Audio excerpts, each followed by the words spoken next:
Why does Jesus not insist on fasting? What is the significance of the metaphor of the bridegroom? What is the significance of fasting?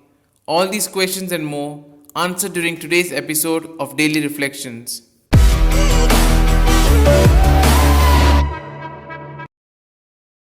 The disciples of John were good men, but they were genuinely puzzled by the way of life of the disciples of Jesus. There was no hidden agenda in their question. They simply wanted to know why the disciples of Jesus did not fast. The answer of Jesus echoes the message of the Old Testament. There is a season for everything. Jesus emphasizes on the freedom on fasting. The conflict here is concerning the practice of fasting. Fasting is a very ancient custom, practiced by almost all religions. Jesus himself followed it for 40 days, but he does not insist with the disciples that they do the same. He leaves them free. This is why the disciples of John the Baptist and the Pharisees, who were obliged to fast, want to know why Jesus does not insist on fasting. The gospel today speaks to us about doing the right thing at the right time. People can fast for various reasons. Fasting for spiritual reasons is well recognized as a means of growing in awareness of our weaknesses and of helping us to overcome them so that we are freer in our lives. At the same time, Jesus insists that whatever we do must not be done for the sake of doing it, as it loses its purpose and value. There is no obligation to fast when the bridegroom is present. Jesus responds with a comparison.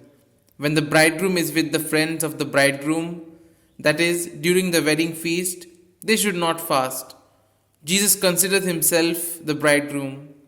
During the time when Jesus is with the disciples, it is the wedding feast. The day will come when the bridegroom will be taken away from them, and then, if they wish, they can fast. Jesus refers to his death. He knows that he is aware that if he wants to continue along this path of liberty, the authorities will want to kill him. Several times in the Old Testament, God presents himself as the bridegroom to the people. In the New Testament, Jesus is considered the bridegroom of his people. We then see biblical references on fasting. Fasting was a way of making penance and of attaining conversion. Through the practice of fasting, Christians imitated Jesus, who fasted during 40 days. Fasting tends to attain the freedom of mind, self-control, a critical vision of reality. It is an instrument to maintain our mind free and not allow ourselves to be transported by any breeze. Thanks to fasting, it increases the clearness of the mind. It is a means that helps to take a better care of health. Fasting can be a form of identification with the poor who are obliged to fast the whole year and eat meals very rarely. There are also those who fast in order to protest. The basic objective of fasting continues to remain unchanged and is the force which should animate our life to participate in the passion, death, and resurrection of Jesus. Here are some points for a personal reflection. Which is the form of fasting which you practice?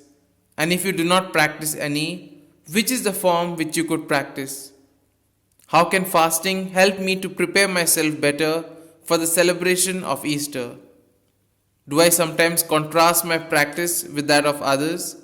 Am I drawn either to pride or to despair? These points can be of great help to reflect on today's gospel. And if you like our reflection, do share the good news of our Lord. Have a good day, and may God bless you all. Amen.